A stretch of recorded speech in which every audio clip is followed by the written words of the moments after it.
የዕለቱ የመጽሐፍ ቅዱስ ንባብ ክፍል የሚገኘው በመጽሐፈ መሳፍንት ከምዕራፍ 19 እስከ 21 ይሆናል። የመሳፍንት መጽሐፍ ንባባችንን እንግዲህ ስናጠቃልል በዚህ መጽሐፍ ውስጥ የሰፈረውን የእግዚአብሔርን ሕዝብ ልምምድ በአጭሩ የሚገልጸውን እንዲህ የሚለውን ጥቅስ በደንብ ልናጤነው ይገባል። ያንዳንዱም ሰው መልካም መስሎ የታየውን ያደርግ ነበር ይለናል መሳፍንት 21 ቁጥር 25።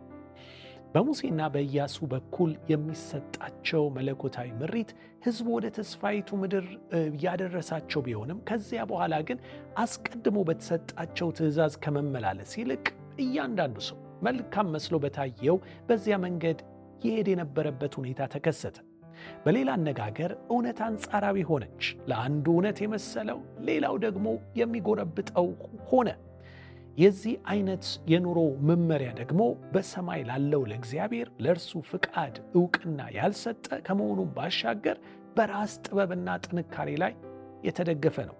ይሁን እንጂ ጌታ በግልጽ እንደሚያስተምረን ለሰው ቀና መስሎ የሚታይ መንገድ አለ፣ በመጨረሻ ግን ወደ ሞት ያደርሳል ይለናል መጽሐፈ ምሳሌ 14 ቁጥር 12። በራሳችን ኃይል መልካም የመሰለንን ነገር ከማድረግ ይልቅ ለእናንተ የማስባትን ሐሳብ እኔ ያውቃለሁ ባለው አምላክ ላይ ተስፋን ልንጥል ይገባል። እንግዲያውስ እንዲህ ብለን እንጸልይ። አባት ሆይ እኛ በመሰልን ሳይሆን አንተ በዘረጋህልን የሕይወት ጎዳና ሁል ጊዜ እንድንመላለስ በጸጋህ እርዳን። አሜን።